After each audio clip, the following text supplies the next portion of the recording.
welcome Jack Ma. Thank you. Thank you. Thank you. We've all become very cognizant of Jack and his story. And when Alibaba went public with the largest IPO in history, we knew a lot more about him. So I want to talk about his personal story. I want to talk about how many times he tried and failed and what kept him going. I want to talk about where he is today and how he got here, and where he is going and how he expects to get there. And if he gets there, what will it all mean for him and for the people that he wants to inspire? So I begin with this question, though, Jack. Why are you back at Davos?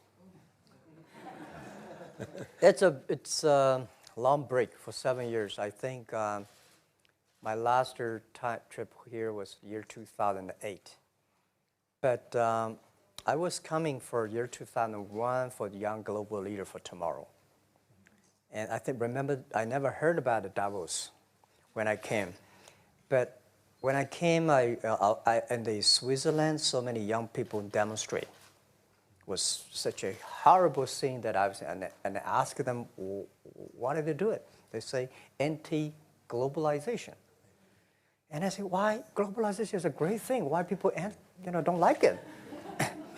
And then we come all the way for 2 hours here. There's a machine gun. There's a people checking. I say, oh God, is that a forum or is it a prison we're gonna go? Is that? But when I joined the forum as the Young Global Leader, I was thrilled by so many ideas. For the first 3-4 years, I learned what does the globalization mean?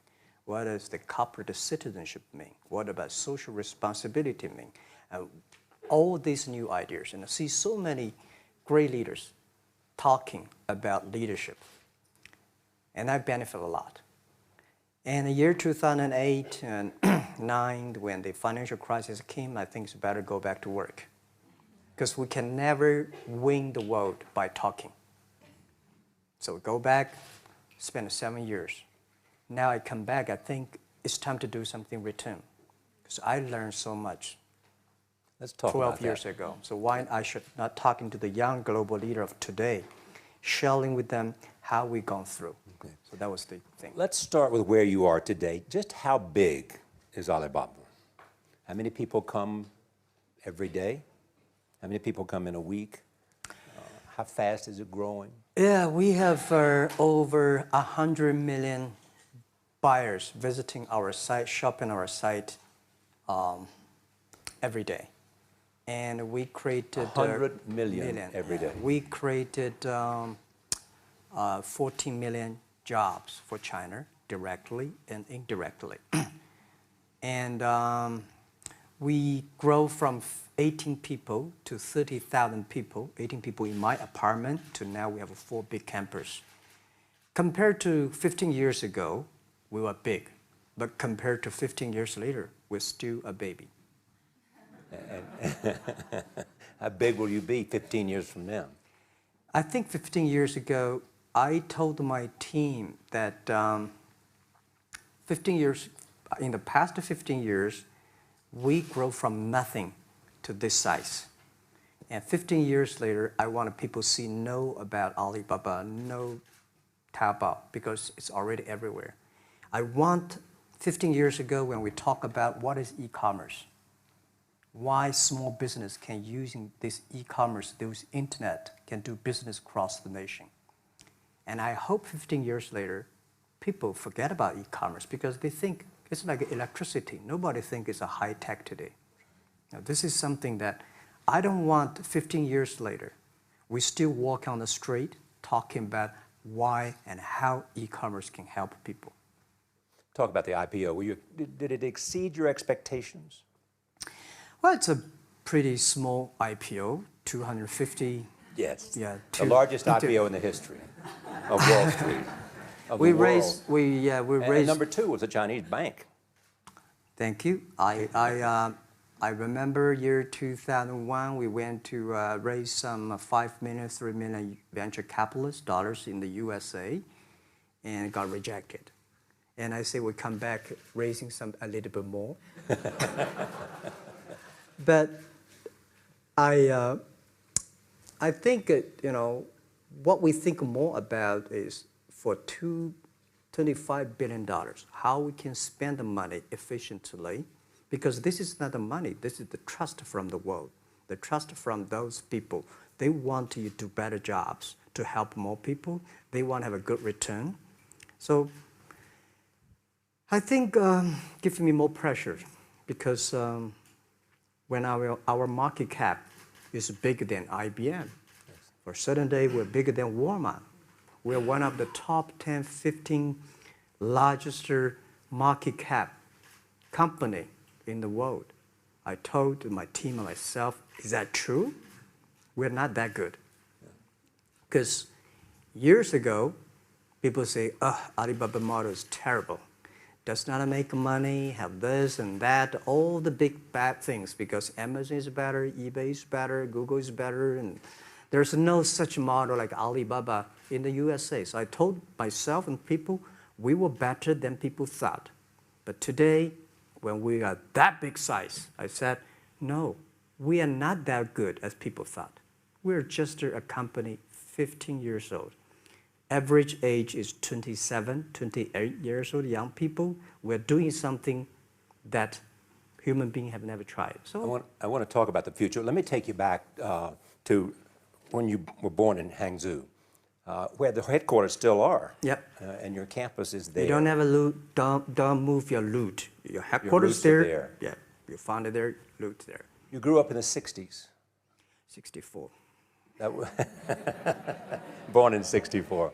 That was the time of the Cultural Revolution. Yeah, it was the end of the Cultural Revolution.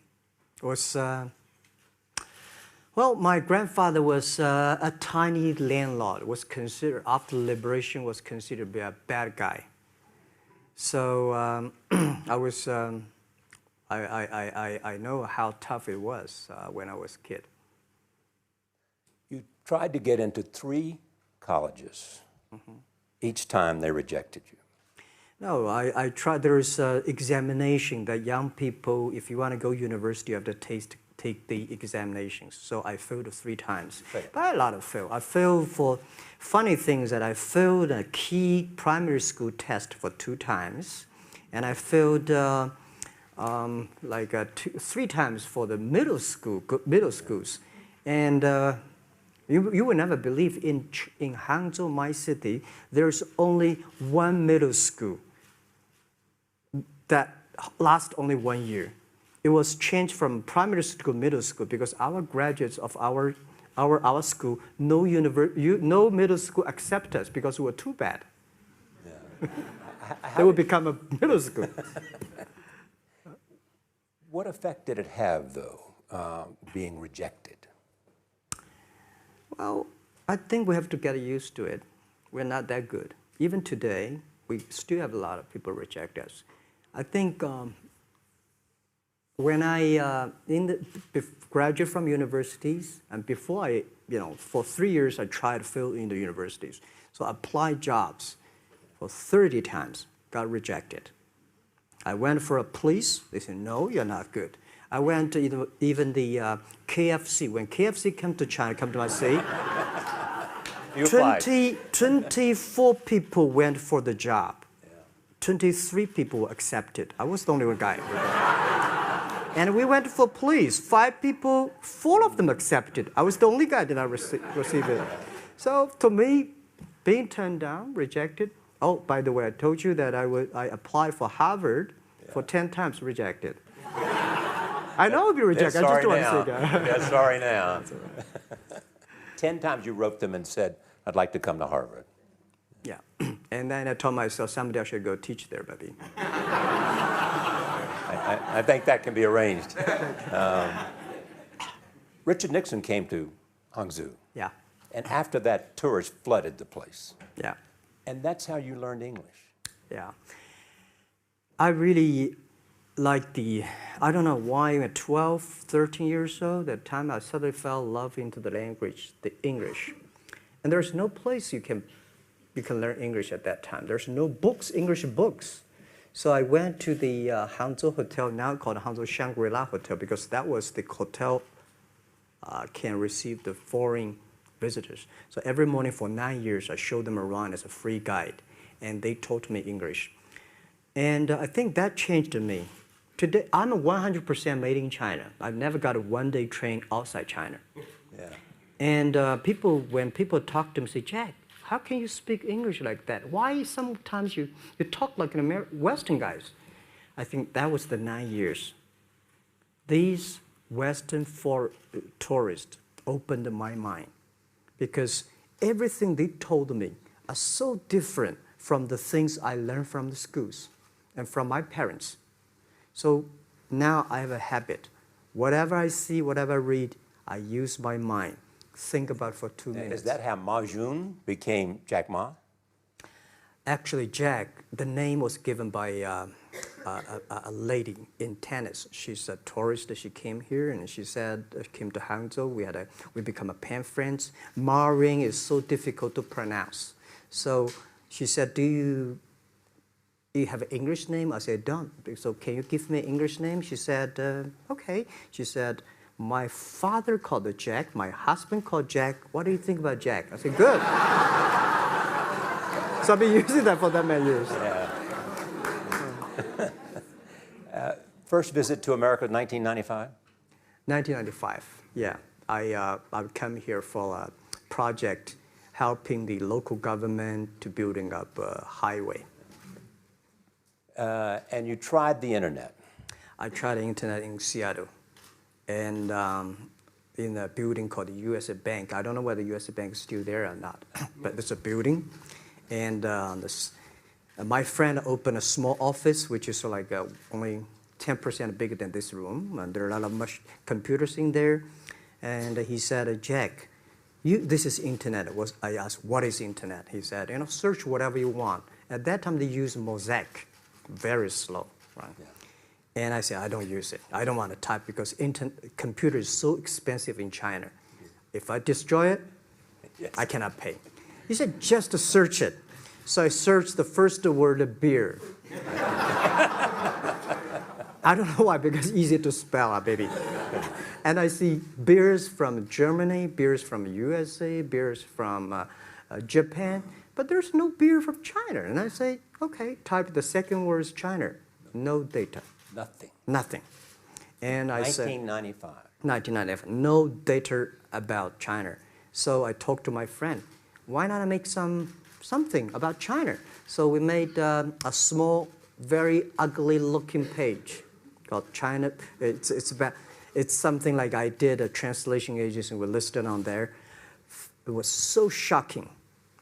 We launched at 9:40 in the morning. 12:30, I got a phone call from my friend. He said, Jack, you got 5 emails. I said, what is email? And they say, these are the things. So people so excited. Where are you? This is the first time I see a Chinese website on that. How can we can we do something together? So I think this is something interesting. So we should do it. Why did you call it Alibaba? Alibaba? Well, when I started, I think internet is global. We should have a global name. And a name that, interesting, like at that time, the best name is Yahoo. Right? So I've been thinking for many days, suddenly think Alibaba is a good name. So I happened to be in San Francisco that day. I did have a lunch, and the waitress came. I asked her, do you know about Alibaba?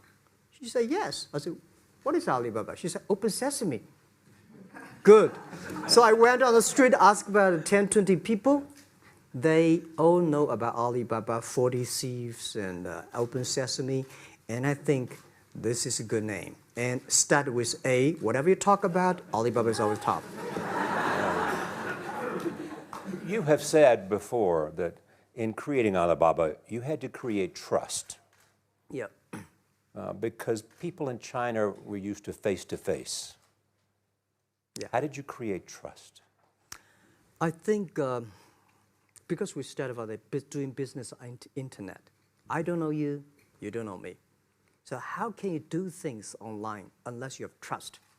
So for e-commerce, the most important thing was trust. I think when I first went to USA for raising money, talk to the venture capitalists, a lot of people say, oh, Jack, no.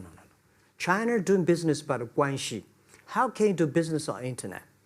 And I know that without the trust system, the credit system, it's impossible to do business. So in the past 14 years, everything we do is trying to build up the trust system, the record system.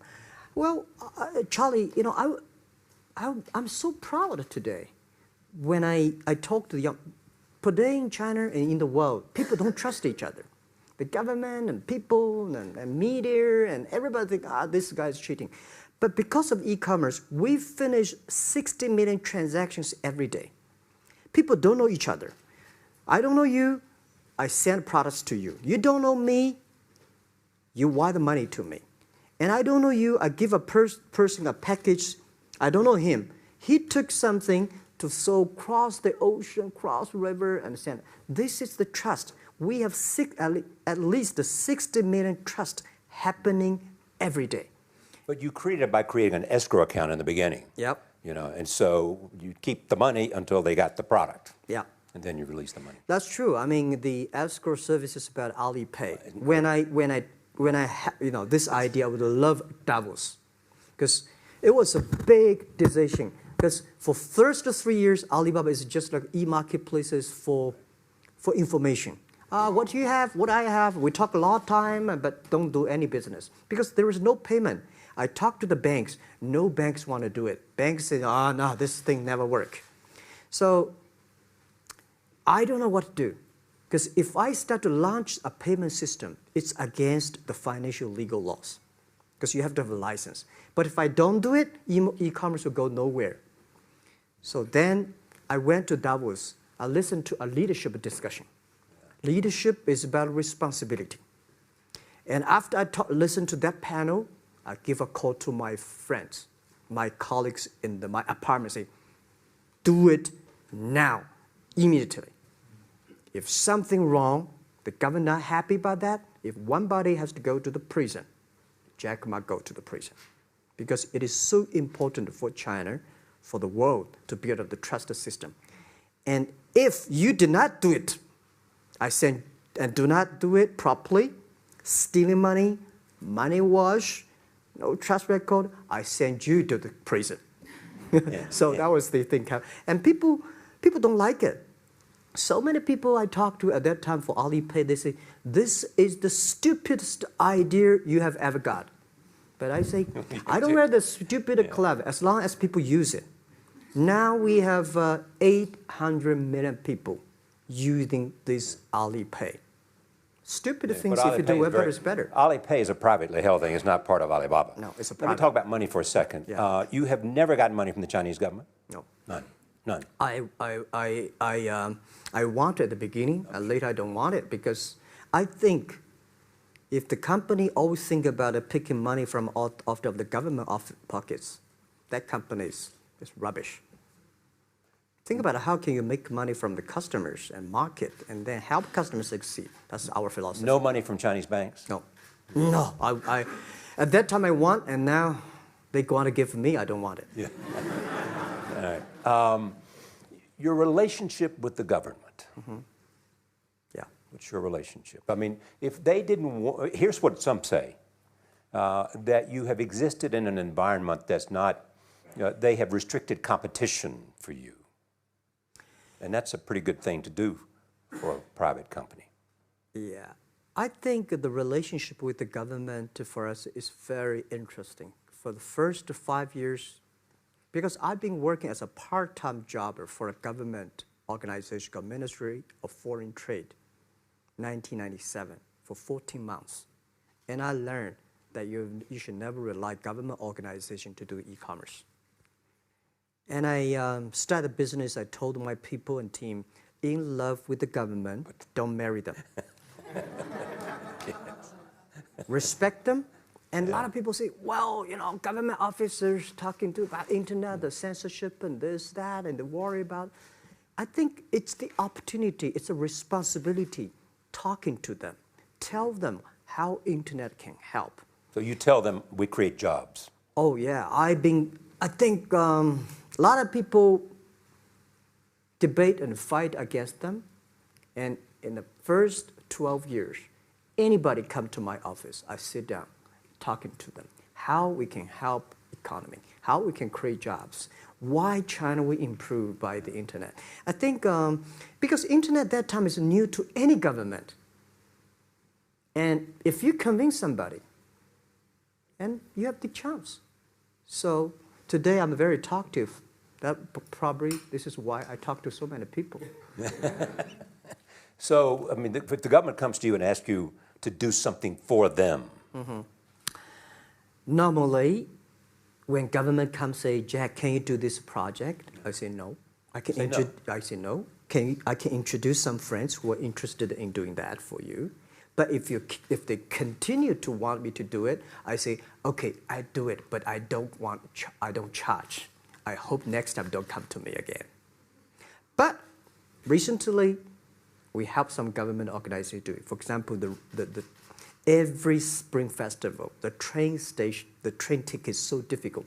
Hundreds and thousands of farmers work in the cities. In the Spring Festival, they go to the hometown. But when they order tickets on the whole system crashed for 5 years. So I told my young people, go support them. Don't charge anything. Because I don't want to see millions of farmers go back to city and they cannot buy the tickets. So it's something that it's not for money. It's something it's not for the government. It's for the millions of people. They can buy tickets in the snowy night and they don't have to wait. They just use mobile phone, online, they get ticket. One way stop along the route to where you are in that big IPO was Yahoo. Jerry Yang gave you invested $1 billion. Yeah. $1 billion. Yeah. It turned out to be a pretty good investment for Yahoo. Yeah. But one time after another, you raised this money on your own outside of China with investors. Yeah, I'm very thankful for all the investors because 1999, year 2000, and even at the Yahoo time, a lot of people say this Jack is crazy. He's doing something that we don't understand. A lot of venture capitalists give you money because there is such a American model already there. But they say, Alibaba, we don't see this kind of model, right? They say Jack's crazy. Is what yeah, this is crazy guy. I mean, I remember my first time in Time magazine, they call me Crazy Jack. And I think crazy is good. We are crazy, but we're not stupid. We know what we are doing, but if everybody agree with me, if everybody believe our idea is good, we have no chance. So that's the money we raised. We're very thankful. So when our investors make a lot of money, I feel proud and honored. As you know, in the United States, issues have risen about privacy. Yeah. Google and Apple, and questions of whether the government should have access to files.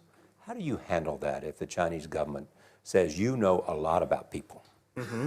You have transactional relationships with lots of people. And they say, we want to see your files. Well, so far, I don't have this kind of problems from Chinese government. And I told them, any government, if you come here for the national security, anti-terrorist, well, anywhere, anti-terrorist, we work together. It's a criminal, we work. But rest of that, no. I said, we are a business. The data is so precious because we don't know how. Because if we give to anybody, it's going to be a disaster. And also about privacy issues. I think, just like hundreds of years ago, people say, I would rather put money under my pillow rather than put in the banks. But today, banks, they're special. They know how to protect money much better than you do. Privacy issues, all these kind of securities, today, we may not have the solutions. We don't have the answer. But I believe our young people have the solutions. In the next 10, 20 years, there will be breakthrough on that. And I'm fully confident on that. Your life is a testament to the idea that nothing is impossible. That if somebody says no, you say it's just the beginning. Where does that come from? Well, at the beginning, I never thought, I thought when I was young, I said, everything's possible. Now I know not everything's possible. When you have something, you have to think about, you have to consider about the others. You have to consider about the customer, society, your employees, your shareholders, society. There are so many things that I think if you continue to work hard, there's possibility. And I just feel that I'm enthusiastic about what we are doing. At the beginning, for the first 5 years, I just want to survive. And 5 years later, I think... That's 2000, from 90... Yeah. But later, I think, wow, so many people's life changed. I was so excited, you know, for the first 3 years, we made zero revenue. Zero revenue. But we are so excited to continue to work. You know what happened? I remember many times when I go to a restaurant and have dinner, somebody came, when I was trying to pay the bill, the owner of the restaurant came to say, "Sir, your bill is paid by someone." And the small note say, "Hey, Mr. Ma, I'm your customer of Alibaba Group, Alibaba platform. I made a lot of money, and I know you don't make any money. I pay the bill for you." Yeah. And I remember one day that I was sitting somewhere in the coffee, somebody sending me a cigar. I don't smoke cigar, but there's a note, "Thank you very much, I'm your customer." And I remember in the Taobao days, I was at the Shangri-La Hotel in Beijing. When I get on the taxi, the man who opened the door for me, the boy at the gate, he said, "Jack, thank you very much. I'm service here. My girlfriend makes more money than I do on your site." And this is something that you know that it's not amazing. If you don't do it, nothing's possible. If you try to do it, at least you have the hope. The revenue comes from advertising and a smaller amount from transactional fees. Yeah. Most of it from advertising. Tiny.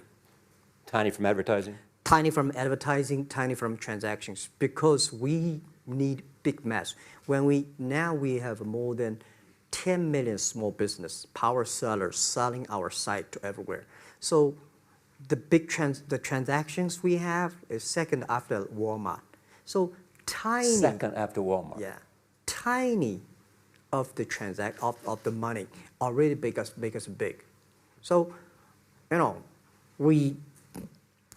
second after Walmart. I remember one of the senior management of Walmart guys came to Hangzhou 5 years ago. He said, "Jack, you know, you do a great job," and blah, blah, blah. So I said, "Maybe in 10 years we'll be bigger than Walmart." He said, "Young man, you have a good hope." So we said, "I make a bet. I think in 10 years we'll be bigger than Walmart on the sales." Because if you want to have 10,000 new customers, you have to build a new warehouse and this, that. For me, 2 servers. What's your market cap versus Walmart today? I don't know, but I don't maybe either. some. It's close. I think so. Maybe we should check later. All right. Yeah. So where are you going? What does Jack want? I think because of the name for Alibaba, we are internet company, happen to be in China. We have the same spirit and entrepreneur spirit like every great entrepreneurs in the world. And I remember the day when I started Alibaba, we want to have a mission helping small business doing easier. So next step is today, so many millions of small business using our platform to sell things, and over 300 million consumers buy things from our site. Cheapest, efficient. So what I'm thinking about, how we can make Alibaba a platform for global small business. My vision is that if we can help a Norway small business can sell things to Argentina, and Argentina consumers can buy things online from Switzerland. And we can build up, which I called, I don't know, maybe not right word, called EWTO. The WTO is great, past century. But WTO helps so many big companies to sell things across the nation. Today, internet can help small business sell things across the oceans, across the nations. And I hope that we can serve 2 billion consumers. 2 billion consumers. 2 billion consumers. We can help 10 million small business outside China. Help them. Outside China. Outside China. Because we help the American farmers in Washington State almost 300 tons of cherries to China last year. Cherries. Before we sell, the ambassador of USA came to me and said, Jack, can you help us selling cherries? In China. I said, what cherries and the fruits? He said, why not? I said, why not? Let's try. So that when we start to sell cherries, the cherries still on the trees. So we start a pre-order, 80,000 families order cherries online. So we pick up the cherries and ship into China. Within 48 hours, we sell the cherries. The consumers are so happy. But we got a lot of letters complaint after 3 days. They say, why only 100 tons? Why we should not get more? So we sell, 2 months ago, we helped the Costco. We sold 300 tons of nuts to China. So I'm thinking about if we can sell, we're also selling Alaska seafood to China. So if we can sell seafood, if we can sell the cherries, why we cannot help American and European small business selling things to China consumers? China needs that. So this is what I want to do is that 2 billion consumers, China, Asia, developing nations, how we can let them buy things globally. Alibaba rode with the millions of people that went from poverty to the middle class in China. I mean, you were right there growing as they grew and increased. When you look at the international markets, you're doing well in Russia? Yeah. How well?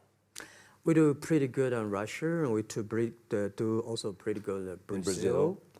Russia, I think now I don't know, we are if not the number 1, we're the number 2 or number 3 largest. E-commerce. E-commerce. I remember last year we had a campaign. The campaign is that a lot of Russian girls and boys want to buy things from China. You know how many days a Russian girl placed an order and received the products from China? 2 years ago, 4 months. Even that, people are so happy about all the things. And last year, the campaign, within 1 week, we crashed the whole logistics system of Russia. All right. You were also seen in Hollywood. Yeah. What are you doing in Hollywood?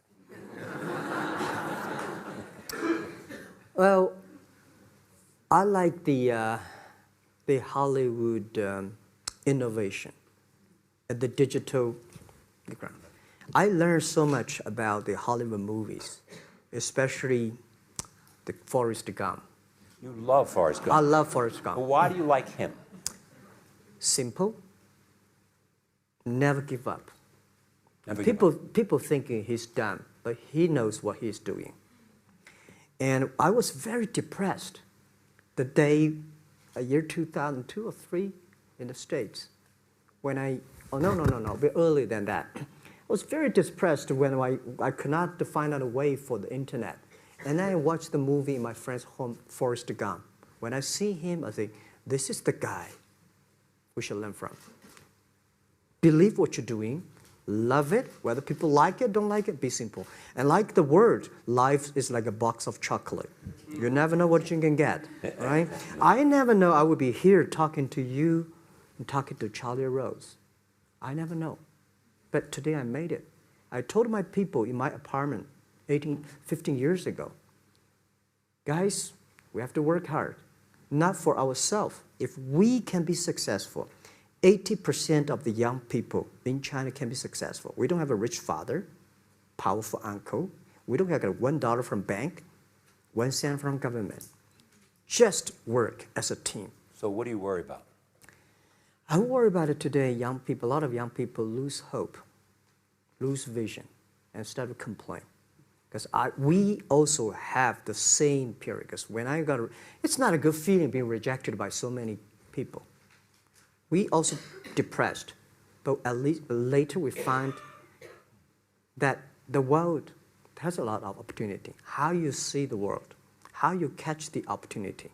So, in the Hollywood gives me a lot of inspiration. You know? But you were out there for business. You were out there because you want to make movies and sell them. I want to make the movie for business-wise. We are e-commerce company. We have a lot of products that need logistic. But movie, TV, these are things you don't need logistic system. And movie probably is the best product that can help Chinese young people to understand. Because one thing I told the Chinese people, my friends, in American movie, all the heroes at the beginning, they look like a bad guy. Terrible things coming, they become a hero. And finally, they all survived. China, if you're a hero, all the hero died. So, because only dead people become the hero. So nobody want to be the hero. So you want to change the Chinese definition of hero? Yeah, I want to say hero. Today we have so many heroes live in this world. Are you still writing these kung fu novels, or are you just reading them? I read them, and I start to write something. I think it's fun. The kung fu is something you start to think about something that you cannot do. But if you have some luck, if you continue to practice, if you got a good master, if you're a good team, you're an expert. So at least to make me, when I'm busy, when I'm tired or frustrated, I read kung fu books. And You also travel with a Taichi. Am I saying that right? A trainer. Taichi? Taichi, yeah. What does that do for you, other than keep you in good health? I love Taichi. Taichi is a philosophy about yin and yang. Yeah. Taichi is about how you balance, how you work, like a competition. People say when I compete with eBay, say, you hate eBay. No, I don't hate eBay. It's a great company. You know, they come, I go. You know, Taichi is like, you fight here, I go over there. You put it on the top, I go to down, right? So it's a balance, right? You are heavy, I'm small, you know. When I'm small, I can jump. You're heavy, you cannot jump. So Taichi is better philosophy. I use Taichi philosophy in the business. Calm down. There's always way out. And keep yourself balanced. And meanwhile, don't try to, because business is a competition is a fun. Business is not like a battlefield. You die or I win. Business, even if you die, I may not win. Right? So it's better fun. So Taichi gives me a lot of inspirations. But you want your life and you want this company, Alibaba, to change the world. And you're changing the world if, in fact, you provide a forum for buying and you enable people to earn a living. Yeah. But also, you believe that Alibaba ought to change the lives of women. So what are you doing? At first, I think many years ago, I want to change the world. Now, I think if we want to change the world, we change ourselves. Change ourselves is more important and easier than change the world. And second is that I want to improve the world. Because it changed the world may be Obama's job. Because my job is to making sure that my team are happy. Because my team are happy, they can make my customer happy. If my customer, they are all small business. When they are happy, we are happy. About women, one of the secret source for Alibaba's success is that we have a lot of women. What percentage of women one among Alibaba day employees? before, I think 2 or 3 months before we IPO, there's American journalist come to our company. She asked me a question. Jack, I've seen so many women in your company. I say, what's wrong? We have later we find that we have 47% of the employees of our company are women. How many? 40? 47% of our company are women. And we actually had a 51 because we acquired some company these days. They have more men, so balance that. But these are women in top-level positions? 33% of the management are women. And 24% of the senior management, very top level, are women. We have a women CEO, CFO, CPO, Chief People Officer, and we have everywhere. And I think so comfortable to working with them because women, in this world, if you want to win in 21st century, you have to making sure that making other people powerful, empower others, making sure the other people better than you are, then you will be successful. So I find the women, they think about the others more than they think about themselves. Right. Yeah, women think about the kids, husband, parents, much more than the man. And the user-friendliness. A couple of things I want to talk about before we go, because we have less than a couple of minutes. China today, are you worried the economy slowed down? No, I don't worry about it. I think China is doing, it's slowing down is much better than keep on 9%. China today is the second largest economy in the world. It's impossible to keep 9% of the growth. If China still keeps the 9% of the growth of the economy, there must be something wrong. You will never see the blue sky. And you will never see the quality. China should pay attention to the quality of the economy. China should not. So if we have a lot of influence, like Hollywood movies, things, and we have sports and these things in the GDP, will be much better. So I think, just like a human growth, this body can never grow. Certain time, the slow of growth of a body is slow, but you should grow your mind, grow your culture, grow your value, grow your wisdom. I think China is moving to that direction. And you saw Modi in India? Pardon? Did you see Modi in India? Not yet. I'm looking forward to that. So you'll go to India. Yeah. Finally, there's this. You're one of the world's richest people. Your company is one of the world's richest companies. What do you want beyond Alibaba? Well, about richest people, I was really not happy in the past 3 months when people say Jack Ma is the richest people of China. Global celebrity, they said. No, I'm not. When I started the business, you are. I never thought, because how many? Yeah, maybe I am. Not, but I think 15 years ago, in my apartment, my wife was at that time one of the 18 founders. I asked her, "Do you want your husband to be a rich person?" I never said rich person in China, rich person in Hangzhou, or you want your husband to be a respected person. She said, "Of course, respected." Because she never believed, and I don't believe we'll be rich people. We just want to survive. But I believe when you have $1 million, that's your money. When you have $20 million, you start to have a problem. You worry about inflation, which stock to buy and this, that, had to come. When you have $1 billion, that's not your money. That's the trust society gives on you. They believe you can manage the money, use the money better than the government and the others. So I think today, I have the resources, do more things. With the money we have, with the influence we have, we should spend more time on the young people. And I would say, someday I'll go back to teach. Go back to school, spend time with the young people, and sharing with them what I've done. So the money is not mine. I just happily and having these resources, then I want to do a better job. Just tell them your story. Yeah, tell them the story and tell them that if I don't think in this world there are a lot of people be rejected more than 30 times. If we, the only thing we never give up, the only thing we're like a Forrest Gump, we keep on fight. We keep on changing ourselves. We don't complain. Whether you were successful or not successful, I find that people, when they finish the job, if they make the mistake, if they fail, if they always complain the others, this guy will never come back. If the guy only check himself, yeah, something wrong with me here, something wrong with me there, this guy has a hope. Jack, on behalf of everybody in this audience and a television audience around the world, thank you for taking your time to be with us. Thank you. Thank you. Thank you. Thank you. Thank you. Thank you so much, Rob.